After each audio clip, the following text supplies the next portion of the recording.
ஈரோடு காவிரி ஆற்றில் இளைஞர் உடல் மீட்கப்பட்ட சம்பவத்தில் அவர் அடித்து கொலை செய்யப்பட்டது தெரிய வந்துள்ளது. இறந்தவரின் உடலை பைக்கில் வைத்து சுற்றியவர் சிக்கியது எப்படி? நண்பர்களே கொலை செய்ய காரணம் என்ன?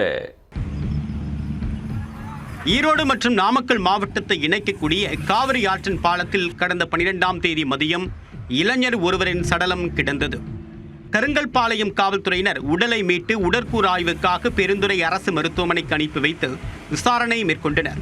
கருங்கல்பாளையம் காவல்துறையினர் நடத்திய முதற்கட்ட விசாரணையில் உடலில் பலத்த காயங்கள் இருப்பதை பார்த்து இளைஞர் கொலை செய்யப்பட்டதை உறுதி செய்தனர்.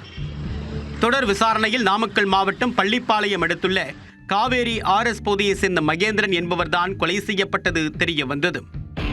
கடந்த 11ஆம் தேதி இரவு மகேந்திரன் தன்னுடைய நண்பர்களான மதன்ராஜ், ஷாம் ஆகிய 3 பேரும் சேர்ந்து பள்ளிப்பாளையம் அடுத்துள்ள புதுப்பாளையம் அருகே மது அருந்தி உள்ளனர். அப்போது மூவருக்கும் இடையே பணம் கொடுக்கல் வாங்கல் சம்பந்தமாக தகராறு ஏற்பட்டதாக தெரிகிறது. இதில் மதன்ராஜ், ஷாம் ஆகிய இருவரும் மகேந்திரனை கண்மூடித்தனமாக தாக்கியதில் அவர் நிலை குலைந்து மயக்க நிலைக்கு சென்றார். இதனையடுத்து என்ன செய்வது என்று தெரியாமல் படுகாயங்களுடன் இருந்த அவரை இருசக்கர வாகனத்தின் நடுவில் அமர்த்தி கொண்டு இருவரும் நகரின் பல்வேறு பகுதிகளில் சுற்றித் திரிந்தனர். இந்நிலையில் அவர் எந்தவிதமான அசைவுமின்றி கிடப்பதைக் கண்ட இருவரும் மகேந்திரன் உடலை ஈரோடு பள்ளிப்பாளையம் காவிரி ஆற்றில் வீசிவிட்டு தலைமறைவாக்கிவிட்டனர்.